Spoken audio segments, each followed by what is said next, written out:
안녕하십니까. 합동연합학술원 강의를 시작합니다. 오늘은 1551회차 동영상입니다. 누차 말씀드립니다. 제가 말씀드리는 이 내용은 목사님, 신학생 또 관련된 모든 분들에게 강의하는 내용이지 설교하는 내용은 아닙니다. 제가 낭독하듯이 말씀드리는 이 내용은 칠판 강의만 하지 않을 뿐이지 칠판에 글씨를 써가면서 강의할 수도 있으나 골방 안에서 제 혼자 녹화하기 때문에 이 부분은 그 설명식으로 강의하는 걸 낭독합니다. 그러니까 한번 들어서 이게 이해가 안 되면 두 번, 세 번 듣다 보면은 이해가 되고 여러분 목회 사역이나 설교에 큰 도움이 될 것이라고 믿고 있습니다. 많이 활용하시기 바랍니다. 합동연합학술원은 박사과정을 가르치고 있는 곳입니다. 제가 직접 가르치고 있는데 부활의학과를 가르치고 있습니다. 현재 국내에서 하고 있는 치유학이라든지 대체의료법 또는 대체의학 그 위에 있는 학문입니다. 정식 미국의 페리턴 대학교의 박사과정을 인천 캠퍼스에서 제가 직접 가르치고 있습니다. 우리 목사님들 많이 참석해 주시고 청강생으로 등록하는 방법도 있고 2년 8학기입니다. 2년 8학기를 등록하는 방법도 있습니다. 여러분들이 청강생이냐 수강생이냐 결정하셔서 저에게 전화를 주시면 좋겠습니다. 또 우리 목사님들께서는 주변이나 신자들 중에서 그걸 배우고자 하는 분들이 있으면 사업할 수도 있습니다. 박사학위 받고 직접 사업도 할 수 있는 방법을 다 실기까지 가르치고 있기 때문에 큰 도움이 됩니다. 목회 사역에 치유 사역에 특히 도움이 됩니다. 치유 사역에. 그래서 제가 하는 그 부활의학과 수강생 또는 청강생으로 등록하셔서 참여해 주시기를 적극적으로 권장합니다. 지금부터 시작합니다. 요새 제가 하는 것은 바울의 복음입니다. 오늘 주제는 복음은 개인의 변화를 의미한다. 그 첫 번째 주제가 되겠습니다. 복음은 개인의 변화를 의미한다. 전제로서 우리는 그리스도 안에서 얼마든지 새 사람이 될 수 있다. 이게 전제가 되겠습니다. 설교할 때 특정 주제나 제목에 주의를 기울이는 것을 보고 그 목회자의 우선순위를 판단할 수 있다면 바울이 칭의에 관해 상당히 적은 지면을 할애했다는 것은 중요해질 수 있습니다. 실제로 신자들이 예수님을 믿음 이후 심판의 때에 그분 앞에 설 때까지 그들의 삶에서 하나님이 이루시고자 하는 변화라고 바울이 믿는 내용보다 하나님이 우리의 죄를 용서하시고 용납하시는 것 또는 최후의 심판 때 받을 무죄 선언의 용어로 표현한 칭의의 분량이 더 적다는 것입니다. 이 설교에서 우리는 예수님을 믿은 사람을 하나님의 의와 일치하지 않는 상태로부터 그 하나님의 의와 일치된 상태로 변화시키기 위해 하나님이 어떻게 역사하시는지에 대한 바울의 비전을 지금부터 면밀히 살펴보려고 합니다. 한 서너 번에 나누어서 말씀드립니다. 또한 우리는 바울이 이런 변화를 어떻게 선물, 즉 우리의 칭의가 은혜로 말미암는다는 은혜의 행위라는 의미에서 로마서 3장 24절 뿐만 아니라 하나님의 일, 즉 신자가 소망하는 의의가 자신의 의에서 나온 것이 아니라 믿음에 근거하여 하나님께서 나온 의의라는 의미에서 빌립보서 3장 9절로도 여기는지를 검토할 것입니다.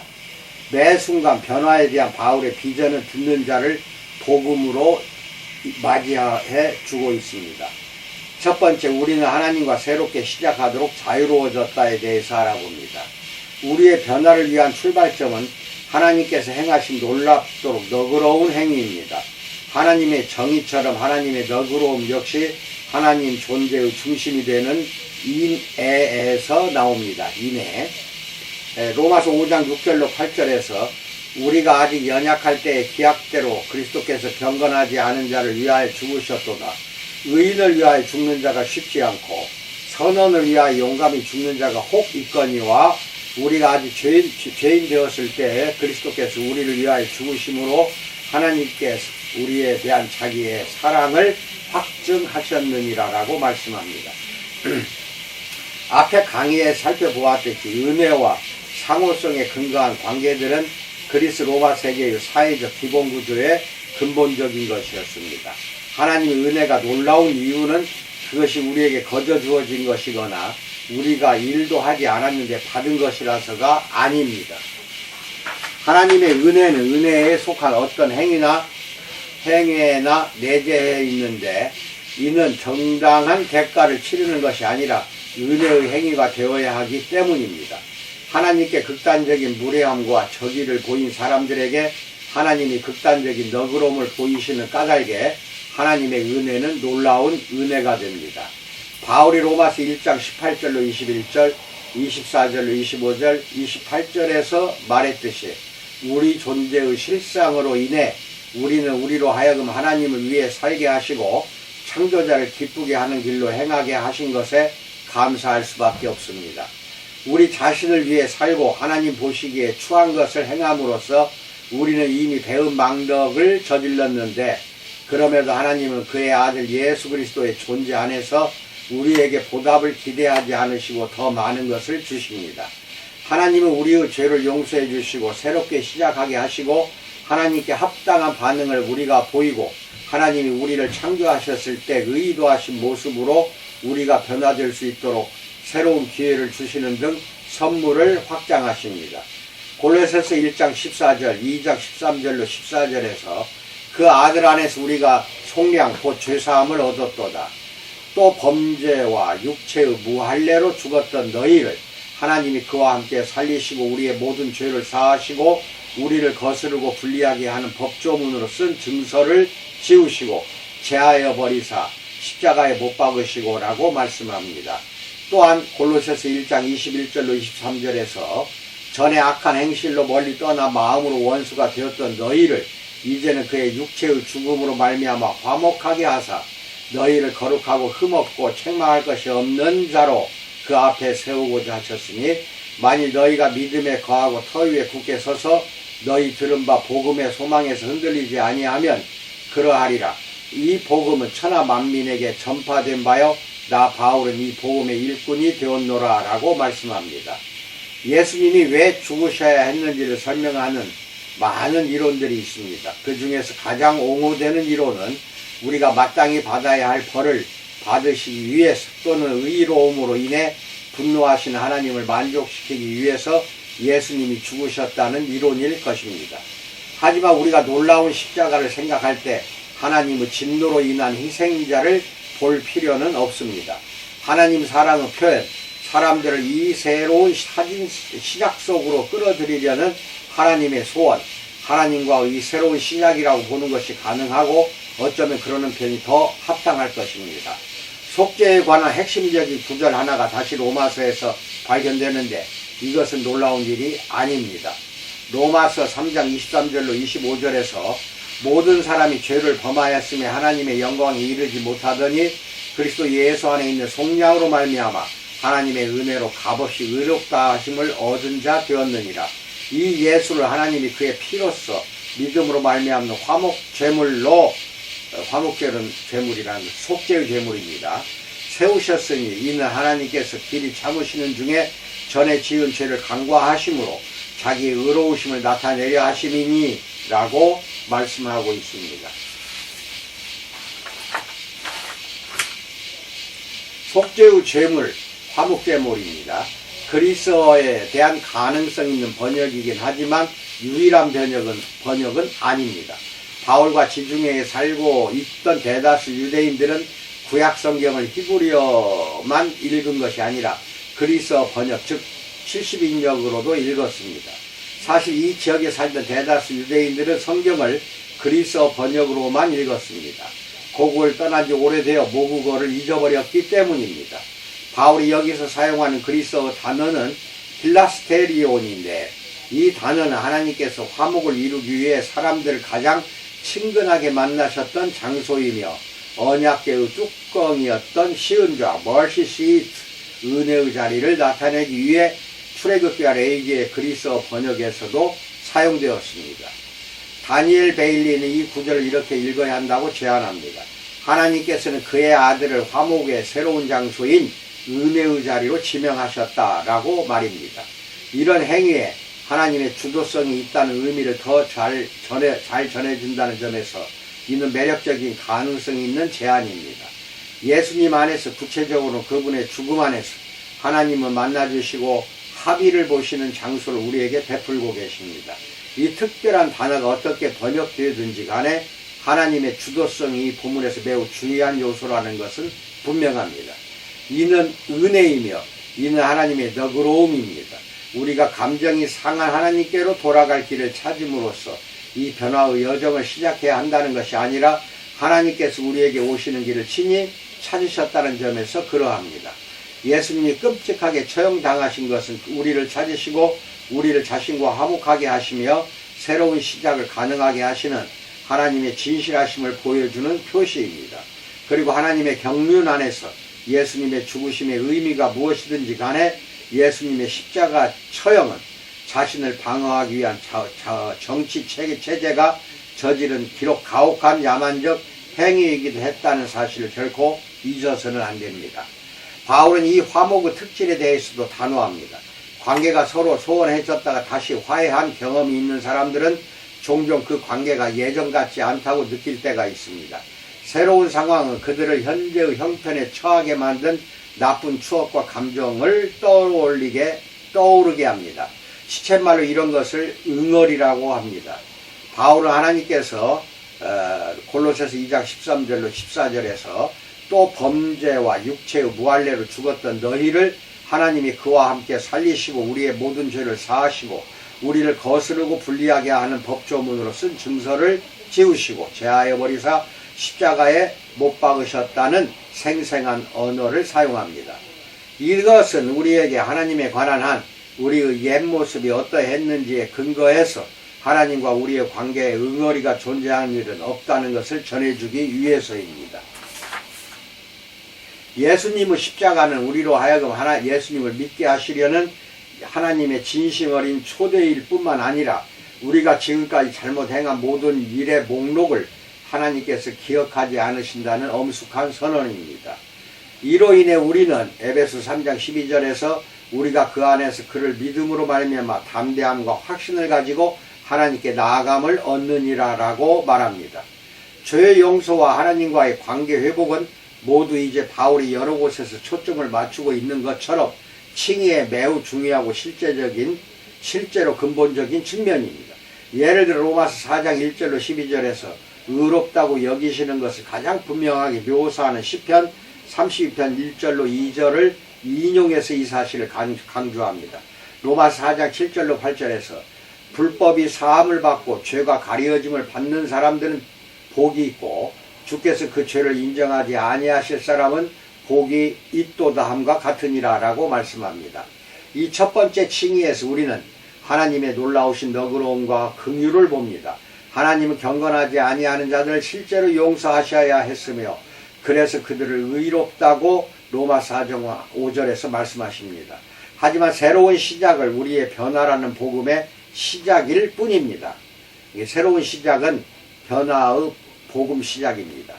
두 번째, 우리는 하나님이 보시기에 거룩하고 의롭게 되기 위해 옛 모습에서 자유로워졌다에 대해서 알아봅니다. 어떤 사람들은 평생 진정한 자아 성찰을 하지 못하고 방황합니다. 이런 사람들은 삶에서 일어나는 잘못된 일들은 그것이 무엇이든지 간에 다른 사람의 잘못이나 실패 때문이라고 여깁니다. 하지만 만일 시간을 가지고 자신이 어떤 존재로 살아왔는지 또 지금 자신의 모습이 어떠한지 반성한다면 그 사람은 자신 안에 있는 모든 것이 선하지 않으며 모든 것이 하나님 보시기에 아름답지 않다는 것을 인식할 것입니다. 다른 사람을 탓하고 자기 권리만 주장하고 다른 사람에게 책임을 전가하는 문화 속에서 이와 같은 자기 이해에 이르는 것이야말로 점점 더 큰 승리로 여겨집니다. 우리가 우리의 자기중심성, 성품과 행위에서 자기 실패를 진정으로 의식하게 될 때 바울의 복음은 우리가 이와 같은 상태에 머물러 있어서는 안 된다고 선언합니다.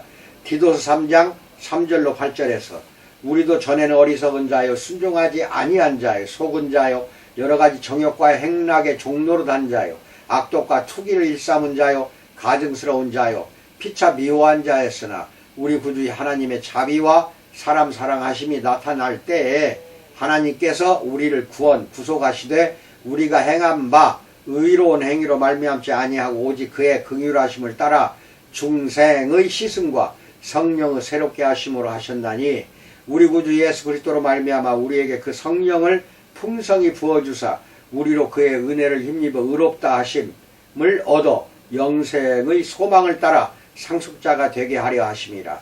이 말이 미쁘도다. 원하건대 너는 이 여러 것에 대하여 굳세게 말하라. 이는 하나님을 믿는 자들로 하여금 조심하여 선한 일을 힘쓰게 하려 함이라. 이것은 아름다우며 사람들에게 유익하니라 라고 말씀합니다. 여기서 중생 새창조와 그 다음 의롭다 하심, 칭의 이 두 가지 용어는 잘 기억하시기 바랍니다. 이 본문에서 사람들은 그들의 이전 모습과 실상으로부터 구원받는다. 즉 분별 없음, 순종하지 아니함, 미혹됨, 여러가지 정욕과 행락의 종노릇함, 악독과 투기를 일삼음, 가증스러움, 피차 미워함 등입니다. 그들은 새로운 존재가 되도록 성령이 인도해 주시는 대로 행하는 사람이 되도록 구원을 받았던 것입니다. 구체적으로 하나님은 자기중심의 삶과 죄, 즉 심지어 다른 사람들의 죄, 그리고 이 죄가 우리에게 끼친 해로 인해 우리가 행할 수밖에 없었던 이런 궤도 안에 계속 머물지 않게 하시려고 우리를 해방하셨던 것입니다. 중학교 학생 때 과학 시간에 배운 것이 생각납니다. 이른바 관성의 개념입니다. 관성이란 운동 중에 있는 물체는 불균형의 힘이 가해지지 않으면 동일한 속도와 동일한 방향으로 계속 운동하려는 경향이 있다는 것입니다. 우리의 자기중심적인 갈망들과 의제들은 우리를 어떤 특정한 방향으로 지속적으로 움직이게 합니다. 그러나 예수님의 십자가는 우리가 가던 길을 멈추게 할 수 있는 힘이 있습니다. 바울에게 그랬듯이 말입니다. 이타성과 하나님 중심성과 타인 중심성을 표현하려면 최소한 우리의 자기중심적 궤도에서 우리의 속도를 늦추어야만 합니다.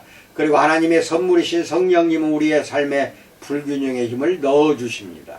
죄와 자기중심성이 결코 맞먹지 못하는 이 힘은 바울이 종종 이전의 자 또는 옛자라고 명명한 충동의 관성에서 우리를 해방시키는 것입니다.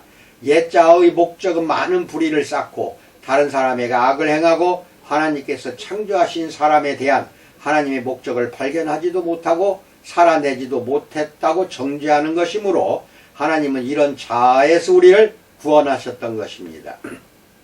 에베소서 2장 3절에서 전에는 우리도 다 그 가운데서 우리 육체의 욕심을 따라 지내며 육체와 마음이 원하는 것을 하여 다른 이들과 같이 본질상 진노의 자녀이었더니라고 말합니다. 우리는 이제 최상의 자아가 되도록 자유를 얻었습니다. 이제 우리가 자기중심적이고 자립적인 관점 대신에 바울의 관점으로 생각한다면 우리의 최상의 자아는 우리 자신의 자아를 의미하지 않고 갈라디아서 2장 19절로 20절 4장 19절 보세요. 거기에서 언급했듯이 우리 각 사람 안에 살아계시는 그리스도를 의미함을 알 수 있습니다. 우리의 최상의 자아는 예수님의 성육신으로 말미암아 우리 안에서 회복된 하나님의 형상입니다. 예수님은 실제로 성령의 역사하심으로 말미암아 우리 안에 계신 골로새서 1장 15절 영원하신 하나님의 형상이십니다. 이런 형상의 회복이 우리 변화의 목표입니다. 우리가 예수님을 믿는 것, 하나님께서 성령님으로 우리를 충만케 하시는 것, 성령님께서 우리를 새로운 삶으로 인도하시는 것, 우리가 새로운 존재가 되는 것까지도 모두 이 목표를 지향합니다. 고린도후서 5장 17절에 그런즉 누구든지 그리스도 안에 있으면 새로운 피조물 뉴 크리에이션이라 이전 것은 지나갔으니 보라 새 것이 되었도다라고 말하며 갈라디아서 6장 15절에서는 할례나 무할례가 아무것도 아니로되 오직 새로 지으신 뉴 크리에이션을 갖는 것만이 중요하니라 라고 말합니다. 다시금 강조해서 말하고 싶습니다. 이런 변화, 이런 새 창조가 하나님께는 매우 중요한 사안이라고 말입니다. 실제로 바울이 갈라디아서에서 언급한 방식으로 표현하자면 오직 이것만이 중요합니다. 개인의 변화입니다. 그리스도께서 우리 안에서 그분의 형상을 이루고 계시며 우리 안에서 살아 움직이시고 우리 안으로부터 우리를 변화시키셔서 그리스도가 인도하시고 하나님이 기뻐하시는 일을 우리로 하여금 갈망하게 하시고 그 일을 행하게 하시는가를 되물어 보시기 바랍니다. 아멘. 이상입니다. 복음은 개인의 변화를 창출하고 이끌어 주시고 또 그게 성령의 인도로 하여금 우리는 은혜 가운데서 변화를 받아야 마땅한 것입니다. 만약에 예수를 믿는데 변화되지 않는다면 과연 성령 충만한 삶이었는지 성령의 인도하심이 있었는지를 우리는 스스로 깨닫고 물어보아야 될 것입니다. 코로나 조심하시고 건강하시기 바랍니다. 감사합니다.